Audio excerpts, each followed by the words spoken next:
La force des hommes est comme les armes, la femme, la femme, la femme, la femme.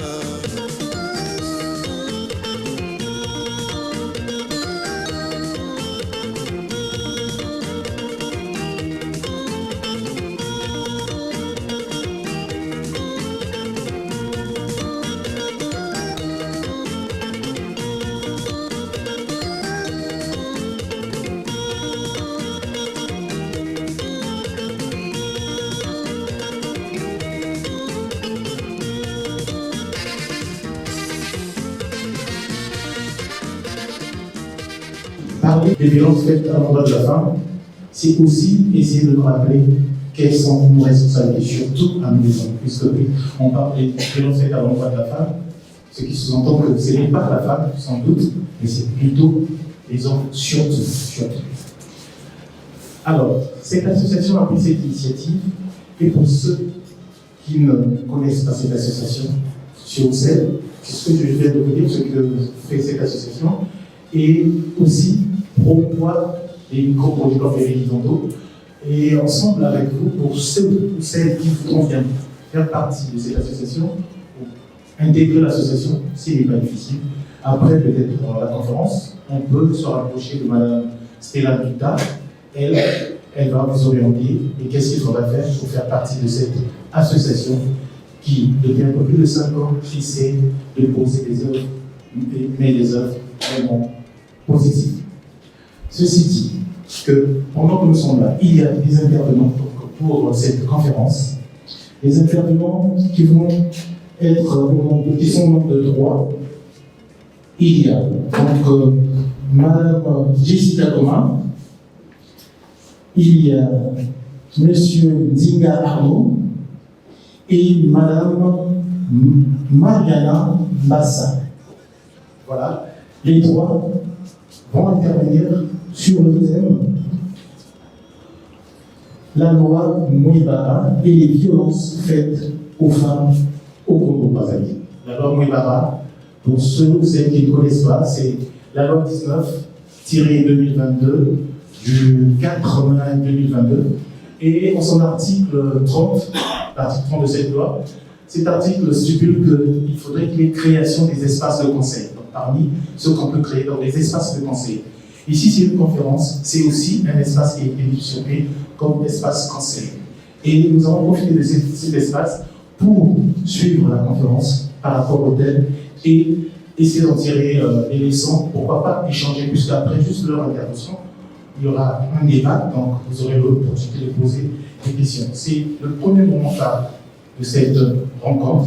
Et le deuxième moment phare, ça sera la remise des prix. Il y aura une remise des prix à 3 femmes qui font partie de l'association et qui se sont distinguées par rapport à ce qu'elles arrivent à faire pour l'association et pour elles-mêmes surtout aussi. Ce qui pourrait toutefois encourager ceux ou celles qui ne sont pas encore de l'association ou qui veulent intégrer l'association à comprendre la volonté de cette association, aider ceux qui veulent aller de l'avant et aller avec tout le monde.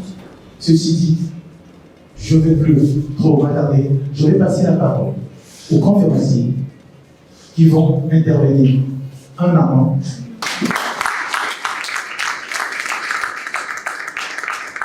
Bonjour à tous, mesdames et messieurs. Je voudrais d'abord remercier les membres de l'association qui ont permis qu'on soit ici aujourd'hui. Et le sujet de la lutte contre la violence faite aux femmes, c'est un sujet très important qui nous tient à cœur pour faire progresser un combat qui n'avance jamais assez vite.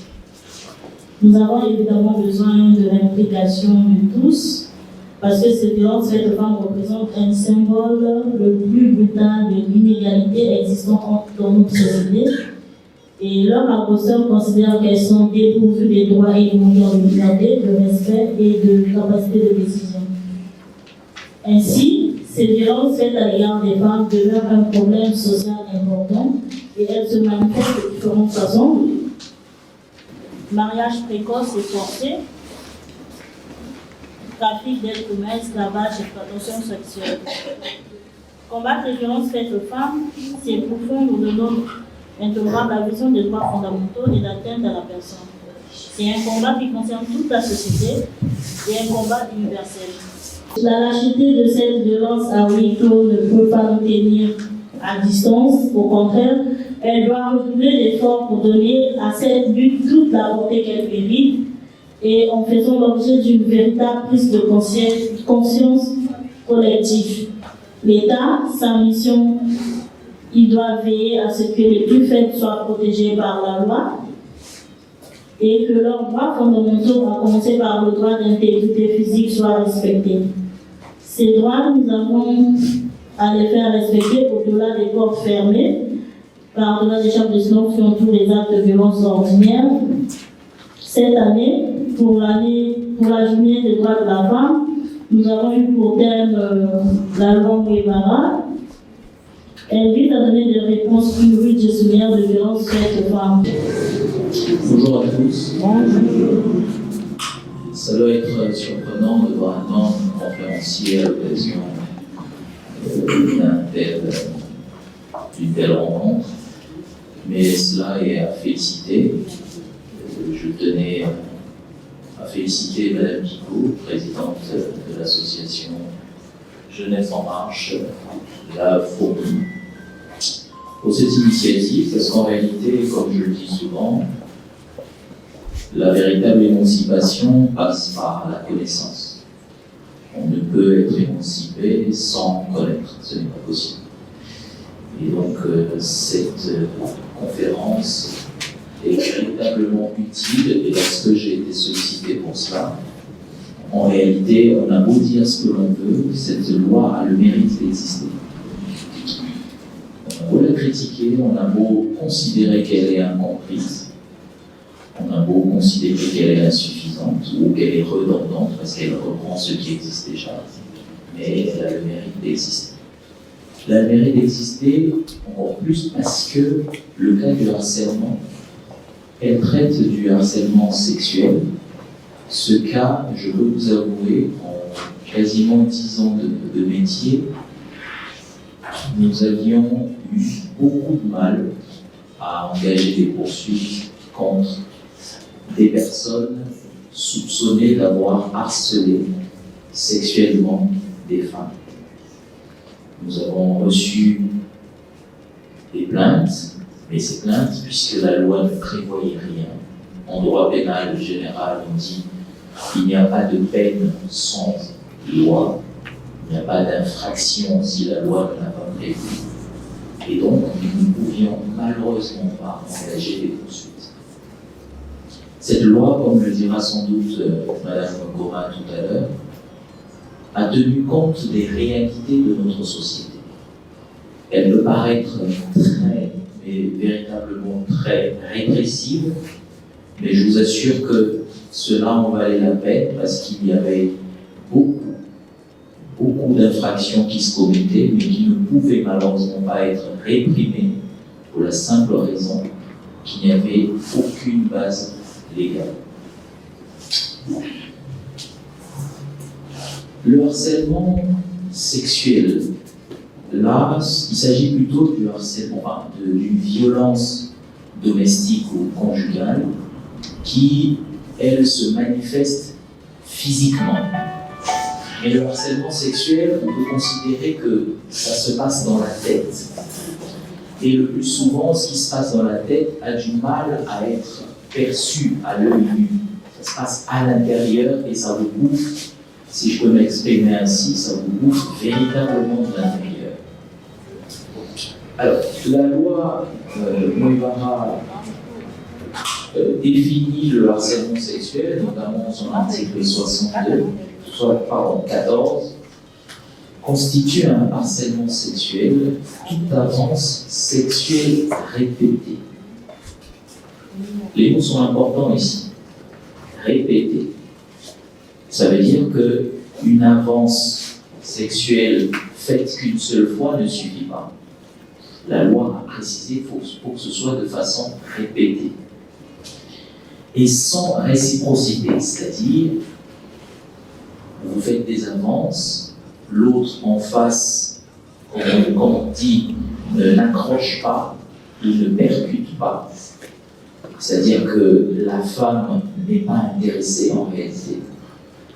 Donc il n'y a pas de réciprocité. Parce que l'on reproche souvent aux femmes. Oui, c'est elle qui m'a séduit. C'est elle qui a fait que j'ai cru comprendre qu'elle avait un faible, entre guillemets, pour moi.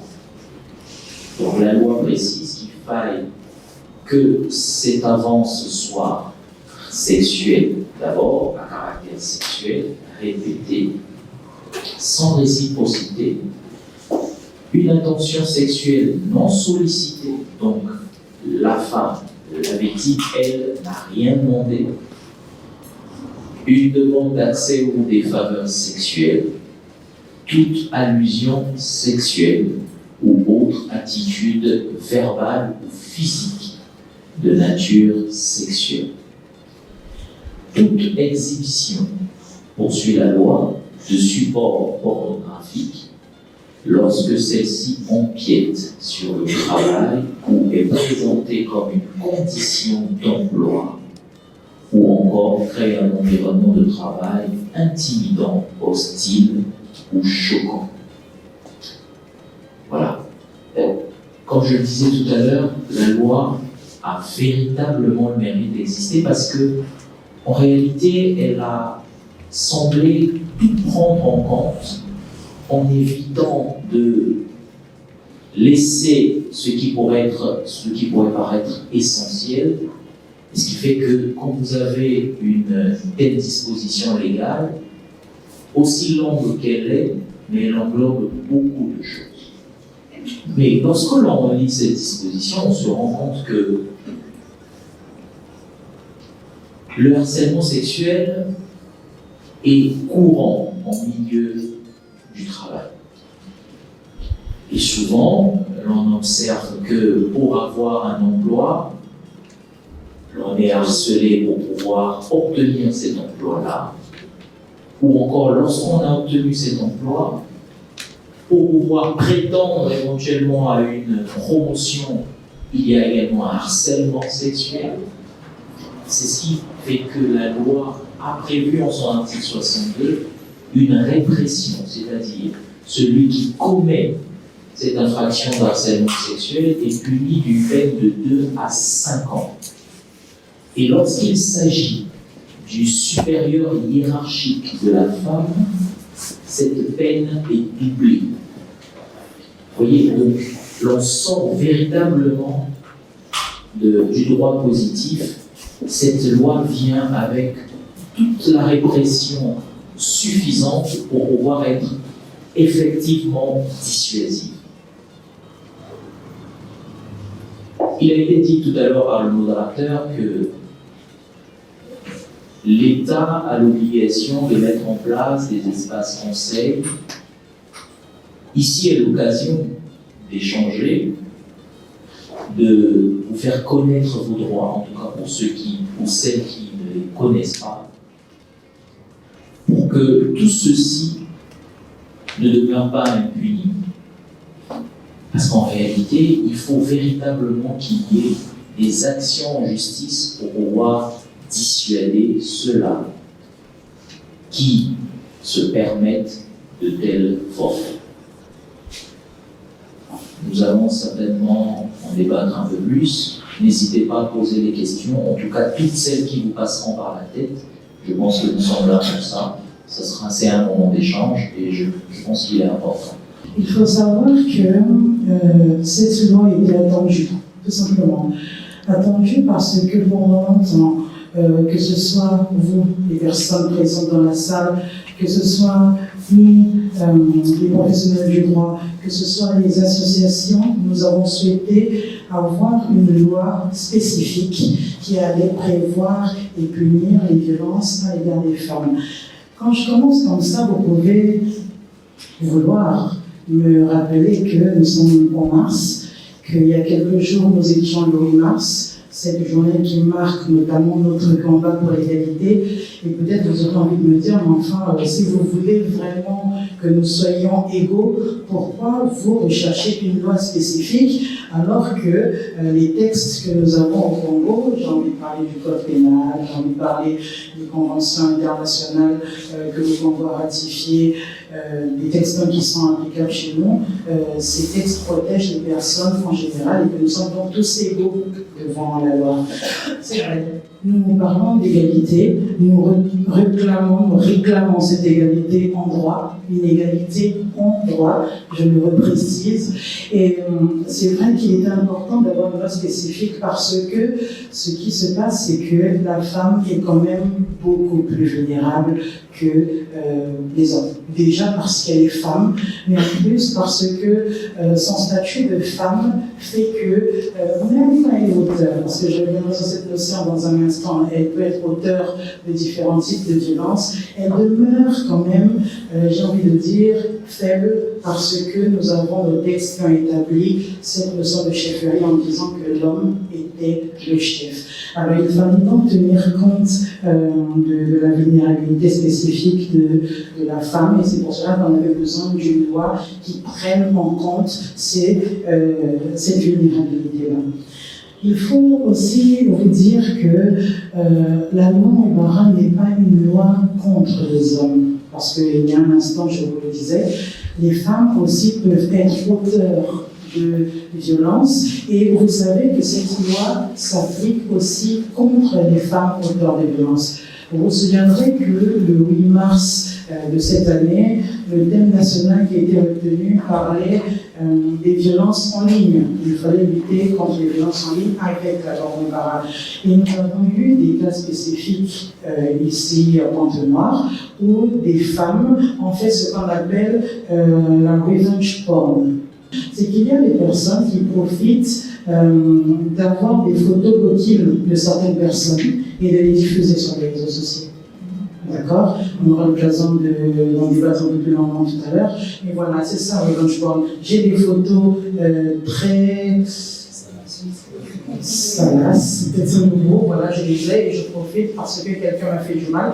Et pour ce cas spécifique, c'était une femme qui avait des photos d'une autre femme et qui les a diffusées sur la toile et elle a été punie conformément aux dispositions des articles 68 et 69 de la loi Ouattara. Donc vous voyez que si vous entendez un homme vous dire, mesdames, ah non, mais la loi, ce n'est que contre nous, ce n'est que pour vous, vous pouvez déjà montrer que non, la loi Ouattara n'est pas une loi qui est contre les hommes, au contraire, c'est une loi qui s'applique vraiment contre les violences à l'égard des femmes. Cela signifie que moi, femme, si je suis auteur de violences contre une autre femme, la loi Ouattara s'applique. Dans le langage, évidemment, nous savons que quand on parle de violence envers les femmes, les hommes sont plus auteurs, sont plus co-auteurs que les femmes. Nous avons entendu Mme Bassett tout à l'heure parler des définitions même des violences envers les femmes. Pendant longtemps, quand on demandait aux personnes, quand on parle de violences envers les femmes, à quoi on pense? On pensait aux violences physiques, on pensait aux violences sexuelles, on pensait aux violences psychologiques et verbales. Aujourd'hui, la loi Ouattara a élargi le champ. En réalité, on retrouve chacune de ces violences dans toutes les cases, mais vous voyez, aujourd'hui, on parle notamment de violences domestiques, les violences qui ont lieu dans la famille, par un membre de la famille. Donc ça peut être évidemment des violences physiques, psychologiques ou verbales, mais quand elles ont lieu dans la famille, maintenant on les qualifie de violences domestiques. Il peut s'agir de violences conjugales, là encore on peut parler de violences physiques, psychologiques ou sexuelles, mais quand elles sont exercées par le conjoint, elles deviennent des violences conjugales. On parle aujourd'hui des violences politiques, il y en a plusieurs parmi vous qui font de la politique, mais vous voyez que le fait d'avoir des actes de discrimination visant à priver la femme de l'exercice de ses droits politiques constitue une violence. Aujourd'hui, on parle de violence économique. Vous savez, il y a plusieurs cas d'hommes qui gèrent comme les chefs le salaire de leur femme, qui gèrent les finances de leur femme. Donc, vous voyez que là, nous sommes dans le cas de violence économique. Donc, vous voyez que désormais, la question de violence envers les femmes est beaucoup plus large qu'elle n'était auparavant. Il faut aussi savoir que cette loi vient avec beaucoup d'innovation. Comme je vous le disais en commençant, la loi Mombara ne vient pas pour effacer le code pénal qui existe. La loi Mombara ne vient pas pour effacer la loi 4 2010, l'attention 2010 portant protection à l'enfant et du Congo. La loi 4 ne vient pas pour effacer toutes les lois, tout le bagage juridique que nous avons, mais elle vient plutôt pour compléter. Et entre autres choses que cette loi vient compléter, elle vient rappeler que pour ce qui concerne les violences faites aux femmes, tout le monde peut saisir le procureur de la République, tout le monde peut saisir les officiers de police judiciaire qui sont compétents selon les matières. Et cette saisine se fait par plainte ou dénonciation, ça veut dire que moi, victime, je peux saisir le procureur de la République. Moi, victime, je peux saisir la police ou la gendarmerie. Mais moi, témoin d'une violence, je peux signaler aussi. Rassurez-vous, on ne va pas appeler ça le sondier, pas du tout. Parce que parfois, les hommes en se disant, il y a mes talons mauvais. C'est comme ça qu'on dit non, ce ne sont pas mes affaires. Mais en réalité, il faut vraiment prendre en compte le fait que la loi Mombara nous encourage d'ailleurs à signaler parce que très souvent, les victimes de violences ne sont pas, n'ont pas la force nécessaire pour saisir les institutions qu'il faut toutes seules. Alors, ça va nous encourager à tous, hein. À partir de maintenant, si on est témoin, il faut se souvenir qu'en plus, si on ne le dit pas, c'est dans l'assistance à la personne à manger. Ne se peut pas engager les personnes. Une autre innovation de la loi Mombara, c'est le fait que, vous savez, quand une personne est victime, c'est le cas que, ça fait partie des cas que nous avons souvent. Nous recevons des femmes qui sont victimes de plusieurs types de violences. Une femme qui est battue par son mari, une femme qui est régulièrement violée par son mari, qui vient nous saisir et nous n'avons pas encore de centre spécifique pour recevoir les femmes victimes. Je profite pour appeler l'association Madame Pico, il faut qu'on travaille pour ça. On a besoin de ce genre de centre. On va faire le plaidoyer qu'il faut. Nous, on est là pour travailler avec vous pour faire ce plaidoyer-là pour recevoir les femmes. Et donc, souvent, nous avons mal au cœur parce que nous les laissons entrer chez elles, là où elles habitent, avec l'auteur des violences à leur égard, ce qui est toujours très, très compliqué. Mais, comme je vous disais, la loi Mombara innove en ce qu'elle dit dans ses articles 47 à 50, que ça peut être le ministère public, ça peut être la victime elle-même, peut demander une mesure d'éloignement. Avant, on entendait ça souvent à la télé, hein. Eh oui, maintenant nous avons la possibilité de demander une mesure d'éloignement d'une victime par rapport à la personne qui est auteur de violence. Je vais vous citer un exemple comme ça que j'ai reçu personnellement dans le cadre des fonctions au tribunal. Une dame qui était victime de plusieurs types de violences de la part de son compagnon pendant longtemps. Ça a vraiment duré et puis elle a eu le courage de venir. Elle est venue au tribunal et elle m'a dit, madame, je veux partir. Je lui ai dit, mais en plus, vous n'êtes pas marié, vous pouvez partir parce que le monsieur est tellement violent qu'on ne sait jamais quand le coup fatal arrive. Et elle m'a dit, oui, mais j'ai peur qu'il vienne me chercher là où je serai. Et je lui ai rappelé les dispositions de cet article et je ne dis pas la personnellement, vous savez, l'administration continue, elle a pu obtenir une décision du tribunal parce que voilà, le ministère public demande, la victime demande, mais c'est le juge qui prend cette décision pour dire au monsieur qu'il ne doit pas s'approcher de cette dame, voilà, sauf si les choses s'arrangent, et encore qu'il revient devant le juge pour dire cette fois, c'est bon, on demande la main levée de cette ordonnance. Ce sont des innovations particulières, mais vous voyez que nous avons besoin de nous approprier cette loi, nous avons besoin de connaître ces mécanismes-là pour pouvoir aider efficacement les personnes. Afin de m'arrêter, je vais revenir sur 3 points rapidement, parce que ça va être beaucoup plus intéressant en échangeant ensemble. La loi Mombara, comme je vous l'ai dit tout à l'heure, elle vient vraiment avec des innovations. Pendant longtemps, on nous demandait, pour ce qui concerne les cas de décès, est-ce qu'on peut épouser un cadavre? La loi Mombara vient clairement dire que non. Déjà à l'époque, en nous basant sur le texte que nous avons aujourd'hui, on était en mesure d'expliquer et de prouver que le mariage, c'est un acte où il y a des consentements, et si une personne est morte, elle ne peut pas donner son consentement à une autre personne qui est vivante. Mais la loi Mombara précise bien très clairement qu'on ne peut pas déposer un cadavre. On parle des violences envers les veuves. Quand on parle de violences envers les veuves, mesdames me sont souvent ciblées. Les mauvaises belles-sœurs, les mauvaises tantes, là, c'est non. Parce que malheureusement, il y a des femmes qui ont brillé par ces comportements qui sont prévus et punis par la loi en général, mais principalement aussi par la loi Mbara. Alors, le lévirat, c'est une pratique qui se fait au Congo, dans certaines parties de notre pays, où on oblige l'épouse qui a perdu son mari d'épouser un parent de son mari. Ça peut être un frère, ça peut être beau-frère, ça peut être l'oncle. Alors, j'ai parlé plusieurs fois de cette question avec plusieurs personnes et nous sommes d'accord sur un principe. Si les consentements sont clairs et définis, ce sont deux personnes majeures et vaccinées qui font ce qu'elles ont à faire, ça ne nous concerne pas. Mais la question nous concernera si ça devient une obligation. Il n'y a pas de consentement, on oblige une femme à épouser un homme qu'elle ne veut pas. À ce moment-là, avec la loi Mbara, on peut engager les poursuites. Obliger la veuve à avoir des relations sexuelles avec un inconnu pour pouvoir faire fuir l'esprit du mari décédé.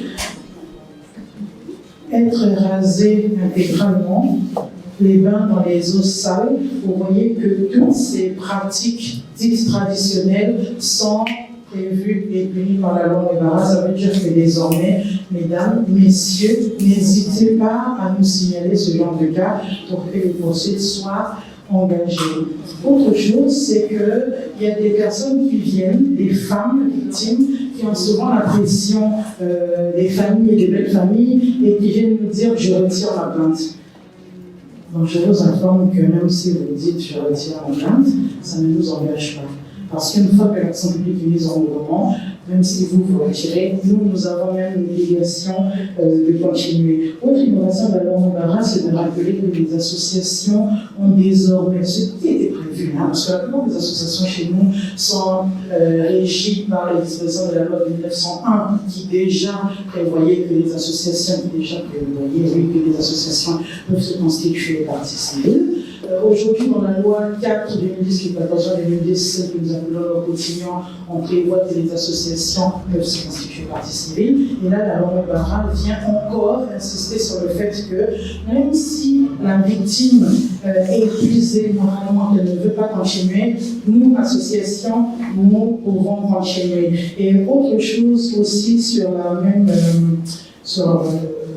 lancée des innovations de la loi quotidienne, c'est la question de la prescription.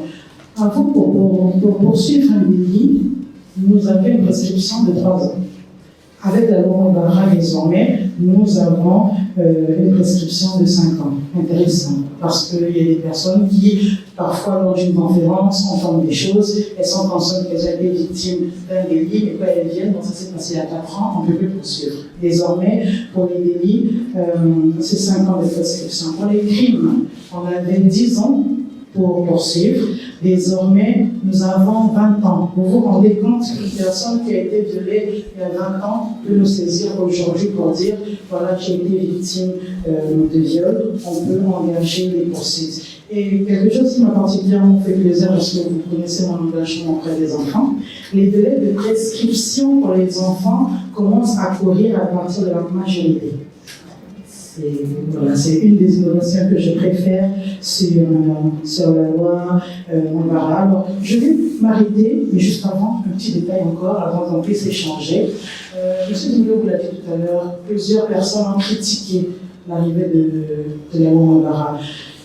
Évidemment, c'est une œuvre humaine, elle n'est pas parfaite. Il y a des choses à revoir. Mais, comme il vous l'a dit, elle a le mérite d'exister. Vous voyez que dans son imperfection, elle vient déjà régler plusieurs problèmes. J'ai envie de revenir sur l'article 70 qui a fait couler beaucoup d'encre, particulièrement. Je vais relire cet article pour vous et ça va peut-être être l'ouverture des débats parce que vous allez voir que cet article qui a été tant critiqué aide beaucoup. Article 70 est puni d'un emprisonnement de 1 an à 3 ans et d'une amende de 200 000 à 2 millions de francs CFA quiconque, son motif légitime aura expulsé sa conjointe ou sa concubine du foyer conjugal ou aura refusé de l'y ramener. La peine est portée au double en cas de récidive. Avant de vous donner la parole, j'aimerais vous rappeler qu'au Congo, nous avons plusieurs cas de couples qui vivent ensemble, qui habitent ensemble sans être mariés. On a beaucoup de cas comme ça.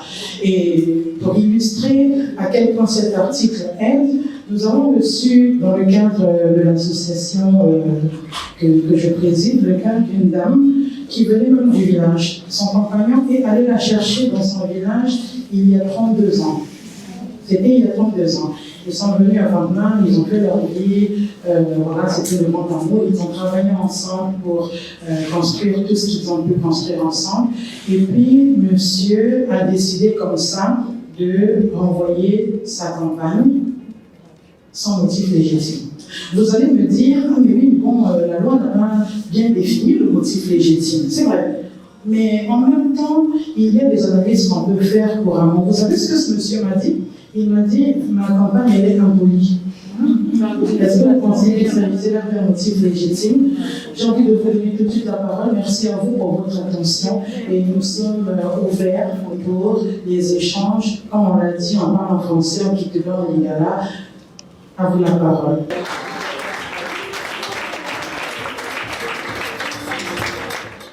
Pendant que je rapide de votre exposé, monsieur le procureur, madame le procureur, et j'ai une petite question à vous poser. C'est un cas fréquent ici. C'est une fille qui se font violer par des bandits. Le premier chemin. Ces filles-là restent comme ça. Et pour avoir encore un foyer, c'est un peu difficile. Bon. Maintenant, ces filles qui se font violer, là, vous connaissez avec la loi Moubara, elle résout tout problème. Et nous sommes très contents pour ça. Est-ce que ces filles-là, s'ils viennent se plaindre auprès de vous, est-ce que ces filles seront prises en charge par vous pour les visites, les maladies sexuelles? Je ne sais pas. Donc c'est pour ça que j'ai envie de vous poser cette question. Si vous pouvez les prendre en charge ou bien les abandonner à la rue. La particularité de la loi Moubara, comme l'a dit Mme Commun, c'est que, 1, elles ont la qualité de victime, déjà, puisqu'elles ont subi des violences. 2, le délai de prescription, elle a parlé du délai de prescription. La prescription n'est autre que le temps que chacun de nous a pour pouvoir porter plainte. D'accord? Alors, le délai de prescription, c'est-à-dire le temps qui vous est accordé pour dénoncer ces faits, est ramené à 20 ans. C'est bien ça. Délai de prescription, 20 ans.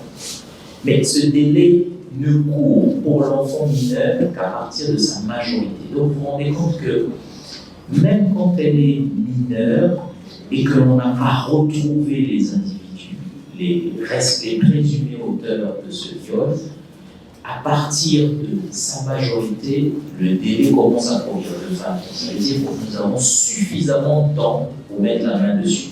Mais dans l'entretemps, que fait l'État?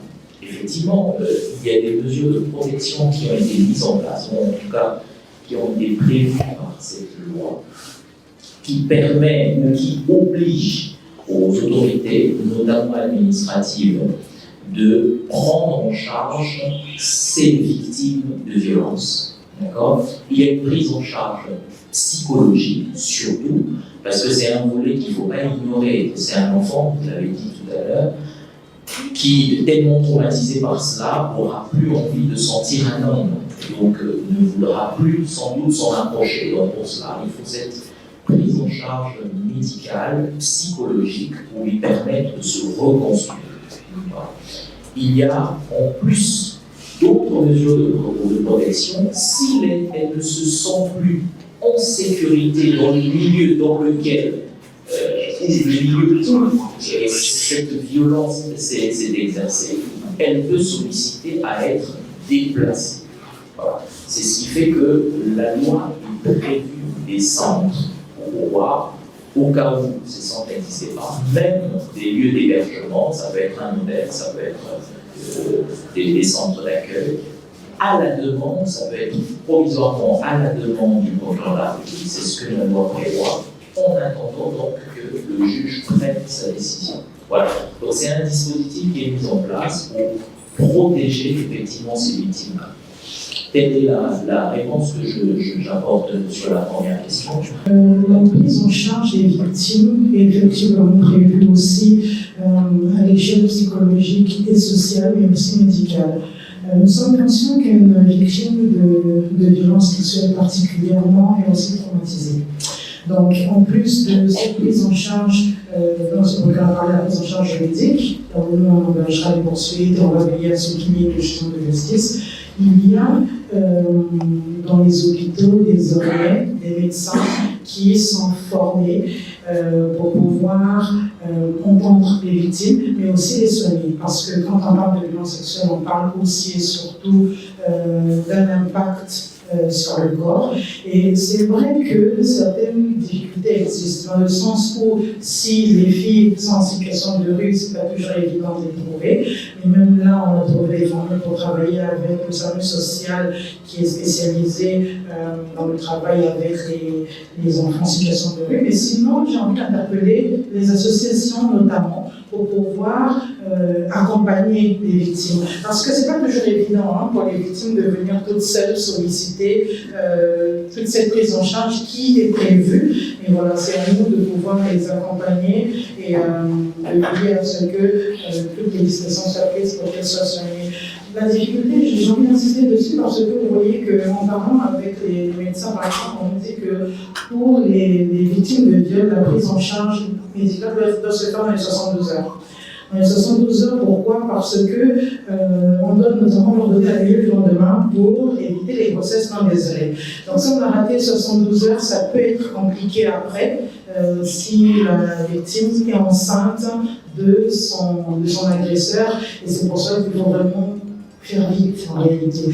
Alors, même quand c'est difficile, si nous avons l'information, mais il n'y a pas la culture, ce qu'on appelle la culture du viol notamment, de culpabiliser la victime en lui disant, de toute façon, je t'ai dit comment, pourquoi tu t'es retrouvé là, ah mais bon, c'est un peu de ta faute, voilà. Non, il faut vraiment faire vite pour que la personne soit prise en charge. La prise en charge est prévue, maintenant à nous d'aider et d'accompagner. Alors, je vous remercie doublement pour la présentation de ce projet de loi. Et il est important à un moment que les actions soient prises dans ce sens-là. Maître Diga, je dois dire procureur Diga. Monsieur Diga. Monsieur Diga, en tout cas, vous avez parlé tout à l'heure d'un élément qui a attiré mon attention, c'était il n'y a pas de peine sans loi. Toutefois, bien avant que la loi Maïbara entre en compte, porter atteinte à l'intégrité physique et morale d'une personne, c'est un contexte universel juridiquement parlant. Donc, quel a été l'élément, on va dire, dissuasif, déclencheur pour vous, pour dire qu'il faut maintenant un texte, un cadre de loi qui protège de façon efficiente les personnes victimes de violences conjugales? Le cas particulier du harcèlement, c'est simplement, comme je vous l'ai dit, nous n'avions pas de dispositions légales qui pouvaient nous permettre, au regard des faits dénoncés, c'est-à-dire vous aviez une femme, une victime qui venait se présenter à vous, qui nous disait que voilà, j'ai des avances de mon employeur, lequel me dit si je n'allonge pas, entre guillemets, je n'aurai pas telle ou telle promotion, et cela de façon répétée. Face à cela, nous étions impuissants. C'est vrai que nous pouvions, je me souviens encore, personnellement, j'ai engagé une procédure en ce sens, mais je suis allé sur les violences et les voies de fait que prévoit l'article 311 du Code pénal.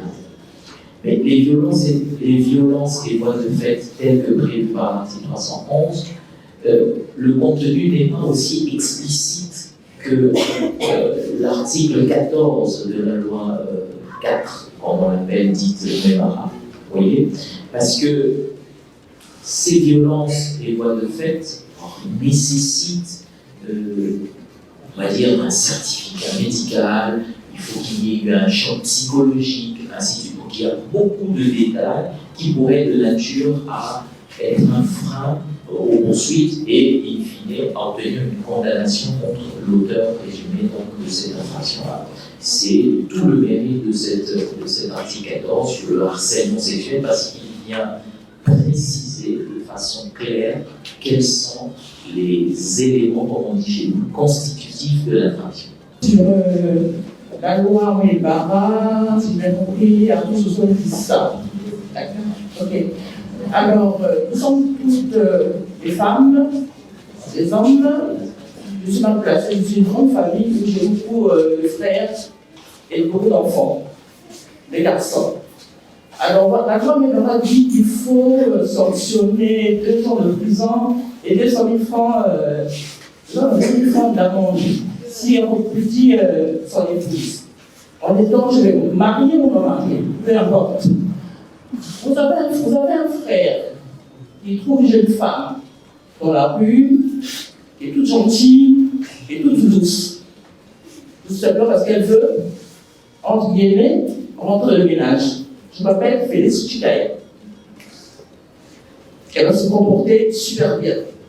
Je suis la petite sœur. L'extérieur, tout se passe bien. 6 mois après, un mois après, la voilà méconnaissable. Je dis bien méconnaissable. Vous faites quoi?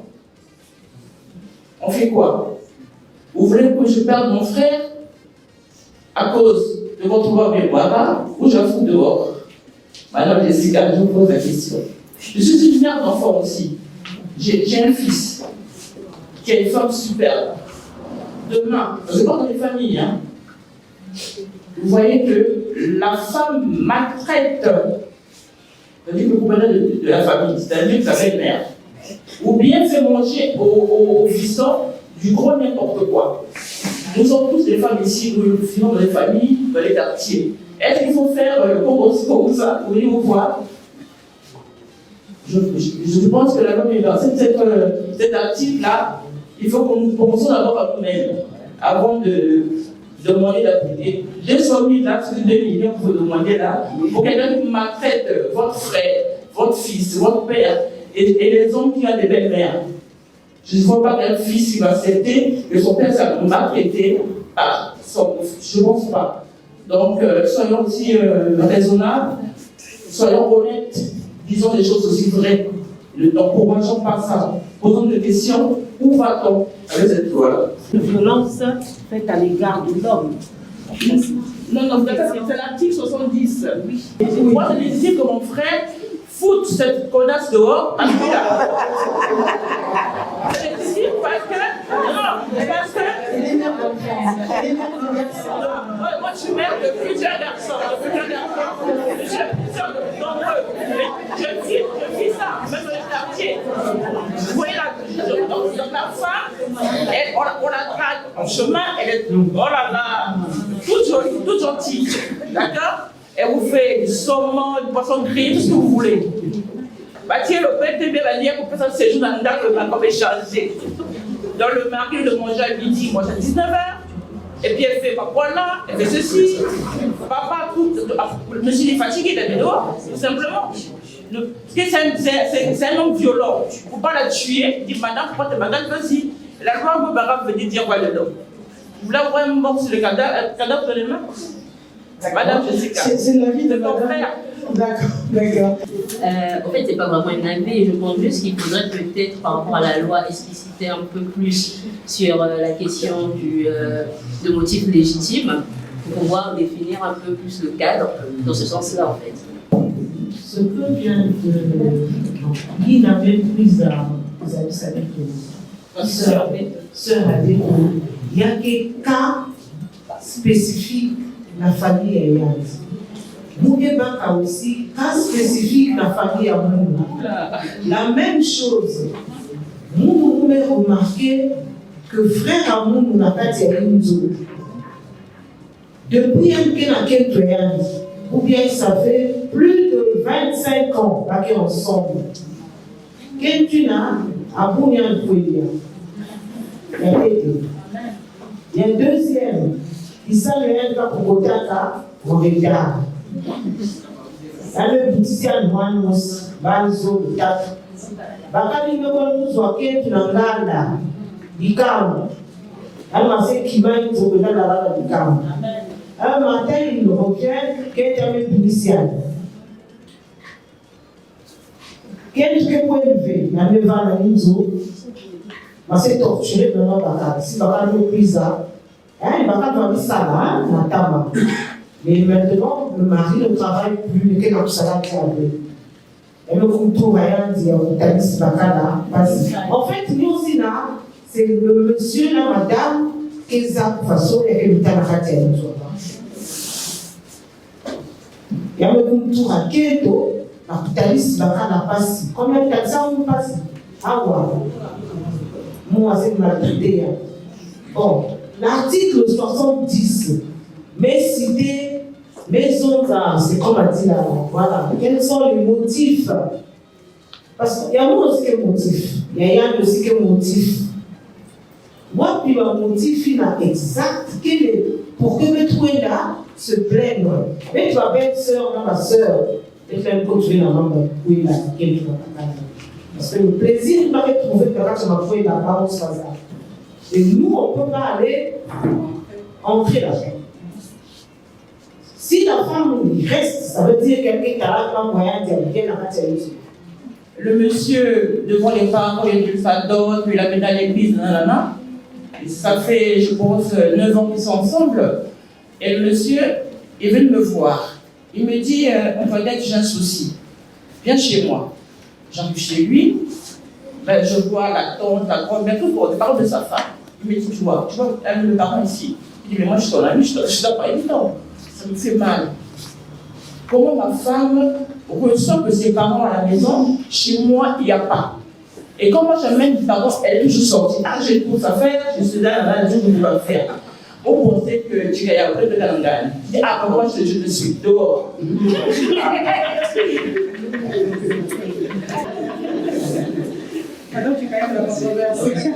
C'est extrêmement intéressant. Parce que ce que Mme Tikaya dit. Non, ça fait dire Tikaya. Félix Tikaya dit fait partie de nos réalités. Il ne faut pas l'oublier, cela fait partie de nos réalités. Mais comme je le disais au départ, l'on a beau critiquer, on a beau considérer que c'est une loi insuffisante ou redondante, c'est une loi qui vient régler, mais véritablement régler les problèmes. Parmi ces problèmes, il y a l'article 70. Alors, quand on parle de motif légitime, en réalité, le motif légitime, pour parler en français facile, c'est est-ce que c'est une raison valable de décider de sortir une femme de la maison? Il faut apprécier s'il s'agit d'une raison valable. Mais la raison valable, c'est au juge de l'apprécier, pas à vous et nous. Moi, je suis procureur, il y a une victime qui vient se plaindre sur le fondement de l'article 70. J'engage les poursuites, d'accord? Mais moi, je suis l'accusateur. Donc, j'apporte des éléments comme quoi ce monsieur a mis sa concubine, parce que la concubine, c'est celle-là qui n'est pas liée au mariage, d'accord? À la différence donc, du conjoint. Et donc, je viens devant le juge, je dis, ce monsieur, il faudra le condamner sur le fondement de l'article 70. Le juge va apprécier. Lorsqu'on va lui expliquer que c'est parce que madame à la maison ne reçoit que ses parents et moi, je ne peux recevoir mes parents, le juge peut considérer qu'il peut s'agir là d'une question de communication entre couples. Est-ce que ça empêche à un couple de communiquer sur le fait que, écoute chérie, j'ai le sentiment qu'il n'y a que des parents qui nous envahissent, moi j'aimerais bien avoir les miens aussi à la maison. Ce que vous dites, moi personnellement dans ma famille, pas plus tard qu'il y a quelques mois, j'ai rendu visite à un de mes oncles, pour parler, je vais ouvrir une parenthèse, cet oncle, donc je lui ai rendu visite à l'étranger, qui lui se réjouissait de me voir chez lui à la maison parce qu'il me disait que voilà, c'est que la belle famille qui est ici, voilà, c'est bien que tu viennes comme ça, parce que moi j'aimerais aussi que les miens soient à la maison, parce que bon, cette maison on l'a pas achetée que pour elle et sa famille. Mais en soi, est-ce que cette femme empêche à mon oncle de faire venir ses parents à la maison? Non. Objection. est-ce que cette femme empêche à son époux ou à son concubin de demander à sa famille de venir à la maison? Non. Je pense que là, c'est une question de communication dans un couple. Donc, le juge peut considérer que là, il ne s'agit pas d'un motif légitime et donc va condamner l'auteur de cette infraction sur le fondement de l'article 70. Voilà. Il y a aussi, après M. Leblanc a tout dit, hein, vraiment, c'est au juge d'apprécier. Il y a aussi le parallélisme des formes. On parle bien de concubine. Quand votre frère, votre fils, a décidé de s'approcher de telle jeune dame, a décidé de la mettre dans sa maison, de commencer sa vie avec elle, on a dit concubine, ils ne sont pas mariés. Pourquoi ils n'utilisent pas la même méthode gentiment pour lui dire on va maintenant ça va pas, enfin on va dire de communiquer. En réalité, c'est ça. Quand j'ai entendu tout à l'heure certains arguments, je crois que c'est madame conseillère municipale qui a dit ah bon ben, parfois dans le couple, si elle reste là, elle sait pourquoi elle reste là. Je ne suis pas tout à fait d'accord. Quoique effectivement, la communication qui est dans le couple, comme on doit se le dire, on n'est pas forcément informé.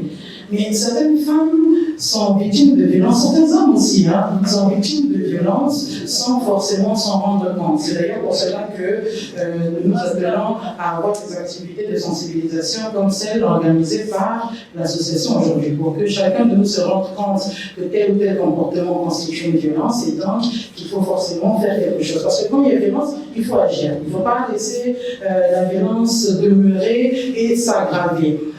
Mais après, il y a vraiment un parallélisme des formes. Tout à l'heure, on était en train de se rappeler d'une disposition de la loi avec mon collègue.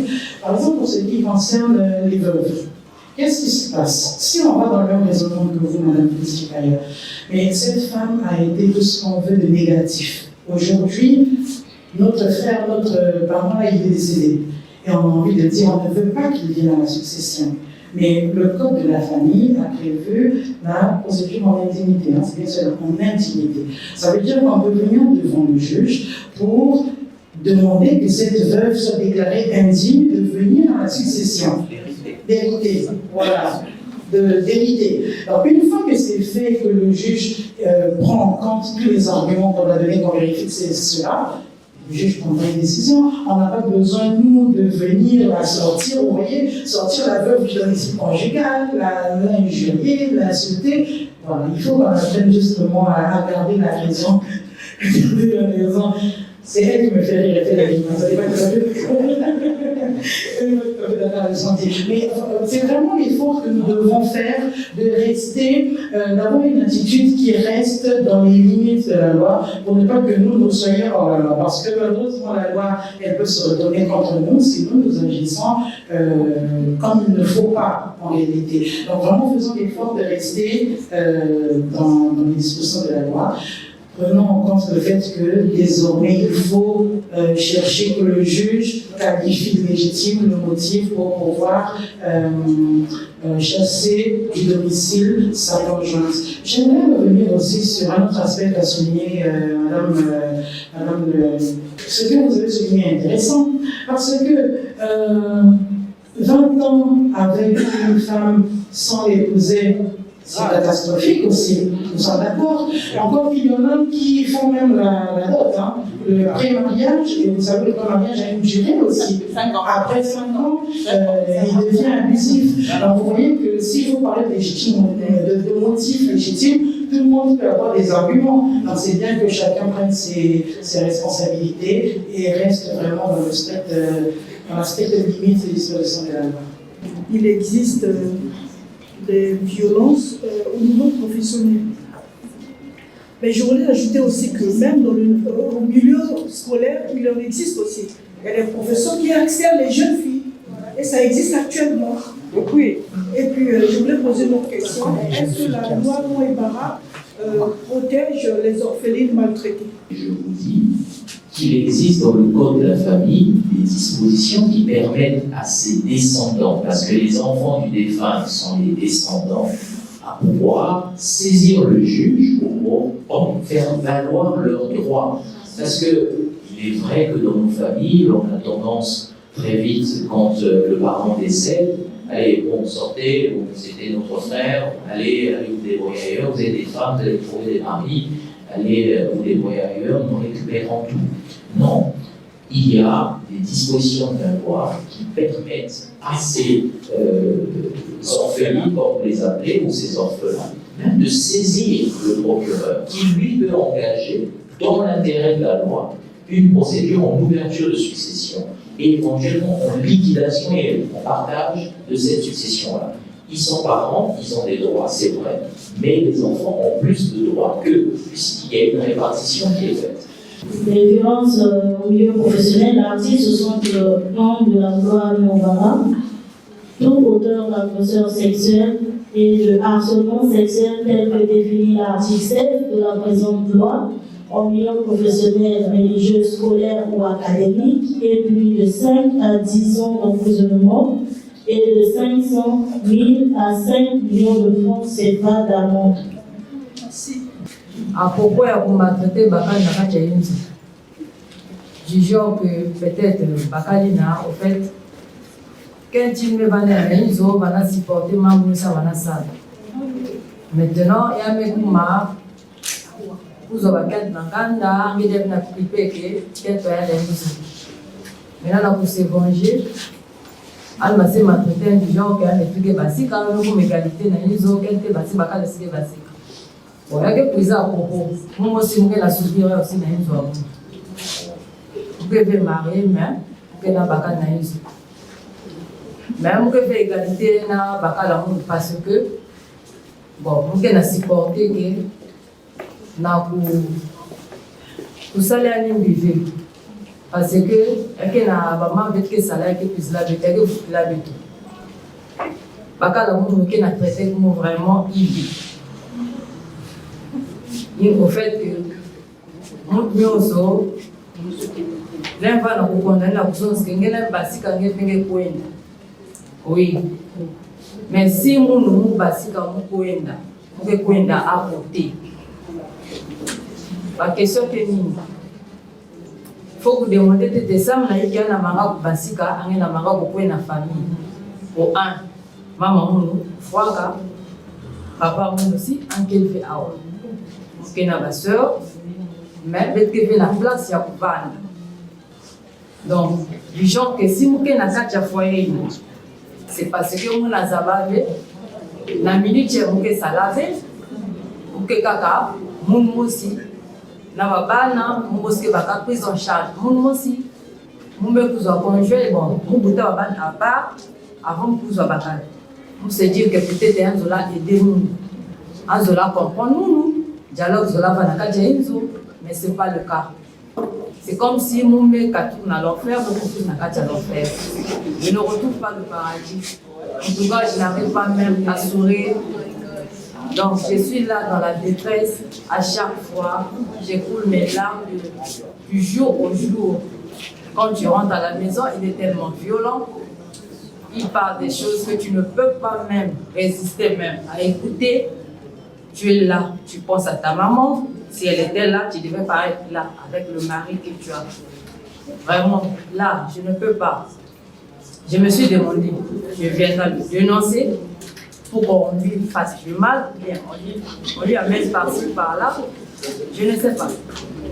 Mais je suis là en train de supporter, parce qu'à l'âge que je suis, j'ai 3 enfants. Je suis seule à m'occuper d'eux. Je n'ai pas de l'aide. Donc c'est pour cela que je voulais poser la question. Quand on veut maltraiter un homme, avec tout ce que tu es en train de vivre là, si un jour la possibilité arrive dans ton chemin, bien dans ta vie, et c'est que cet homme-là aura encore une place dans mon cœur ou bien à travers mon chemin. Si aujourd'hui je trouve une voiture, je peux.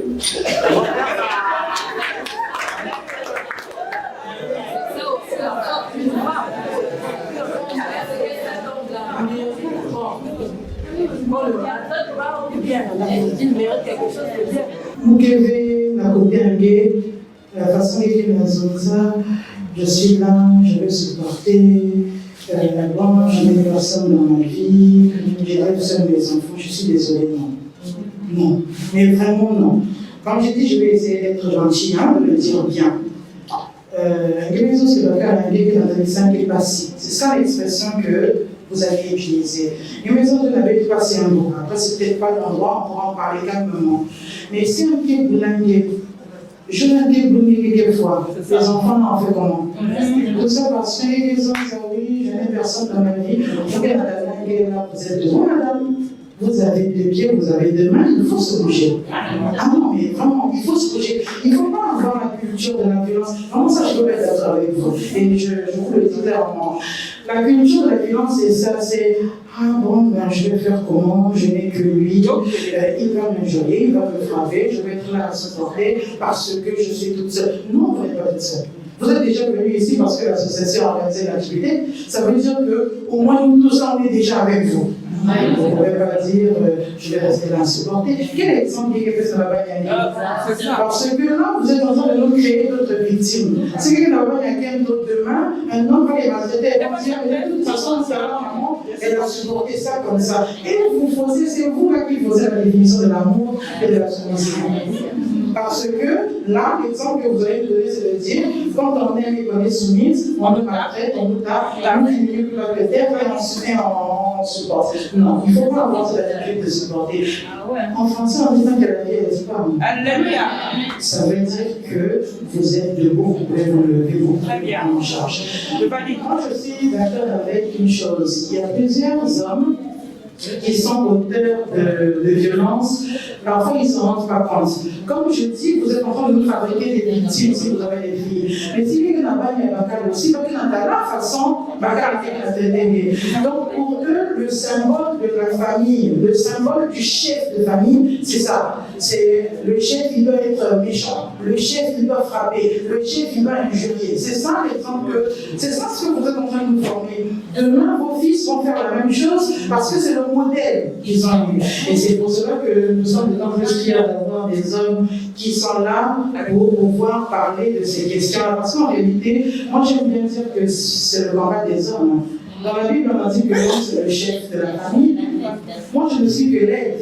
Donc, moi, quand je parle en réalité, c'est votre combat à vous. J'insiste, mais c'est ça en fait ce qu'on doit faire. On doit former les enfants. Donc, vous devez montrer à vos garçons et à vos filles que ce n'est pas ça la bonne attitude. Maintenant, si les maisons doivent gagner, parce que j'ai entendu, oui, bon, ben, si j'ai une voiture, je vais rouler sur lui. Du coup, bon, voilà, vous voulez réparer le mal par le mal. Et en réalité, on n'avance pas si on répare le mal par le mal.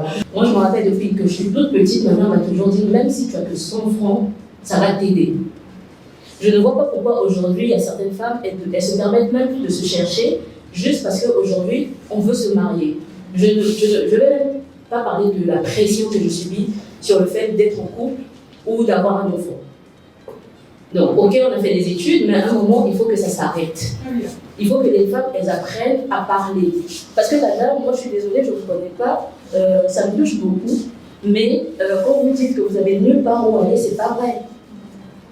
Il y a des associations, mais je pense que c'est plus un problème de culture parce qu'on n'a pas l'habitude d'aller vers les associations.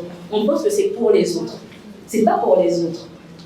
C'est pas parce que vous n'avez pas de famille pour vous aider que personne ne voudra vous entendre. C'est tolérer cette bêtise-là qui fait qu'aujourd'hui, on a beaucoup d'enfants brisés. Je me demande c'est quoi les cadres de demain du Congo. On a quels enfants aujourd'hui, on a quel enseignement qu'on donne aux enfants dans nos maisons. Je bénis Dieu parce que j'ai eu des parents, je suis issue d'une famille recomposée, mais dans tout le sens du mot. Mais je bénis Dieu pour ma belle-mère, pour ma mère et pour mon père qui ont créé un environnement sain. C'est un choix. Parce que quand on décide de souffrir pour les enfants demain vont faire leur vie. Et deux fois même, ils vont dire que c'est de ta faute. Les enfants sont très ingrats. Moi, la première, parce que les fois, je dis à ma mère, c'est ton problème, moi je ne t'ai pas demandé de supporter certaines choses. Les enfants sont très ingrats. Demain, il va faire sa vie, il aura une femme, un mari, elle va vivre sa belle vie, elle va partir. Et vous allez vous retrouver toute seule.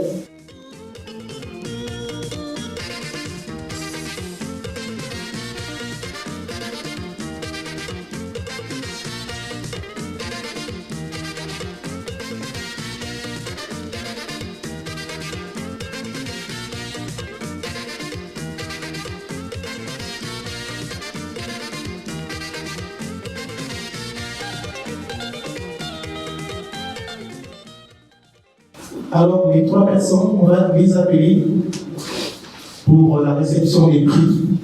Et j'aimerais inviter donc Madame Picot, présidente de l'association.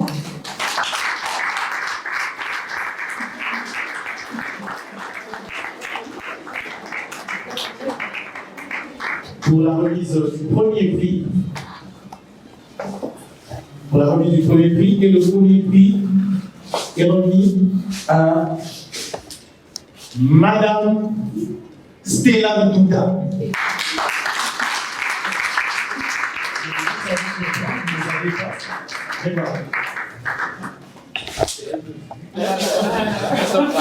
Elle est surprise.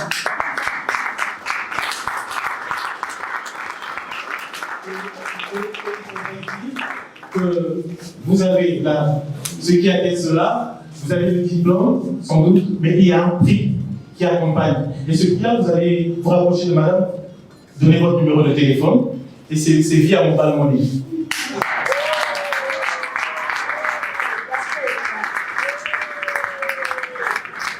La deuxième personne à bénéficier de ce prix, c'est, on va rappeler la personne qui va sans doute remettre le prix d'octobre.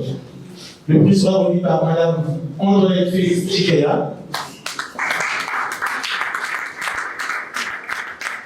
Et le prix, on va remettre le prix à Madame Balé-Bokazi Giscard. Elle n'est pas là. Une représentante, sans doute, qui pourra symboliquement recevoir le diplôme, une personne de l'association. Ah, ok.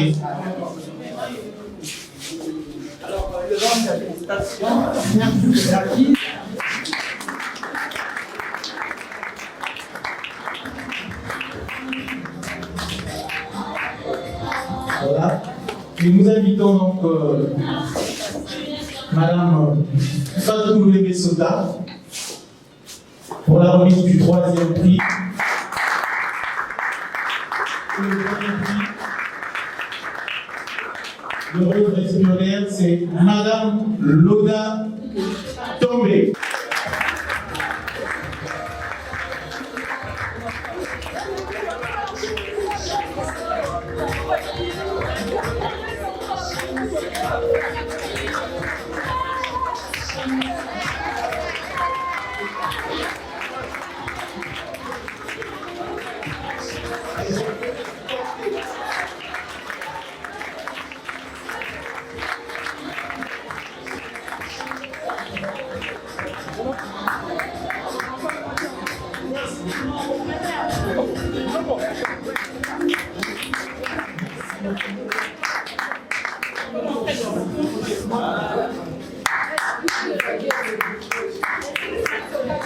Voilà. Donc vous avez compris que c'est la même chose hein, pour les 3. Bon, on a chaud, comme on le dit. Vous passez votre numéro de téléphone et puis vous recevez votre compagnon. Après ici, la salle à côté, après l'apéritif est prévu. Après ici, on peut s'y rendre. Et surtout, merci à tout le monde, aux conférenciers et à l'association initiatrice de cette activité. Merci à vous.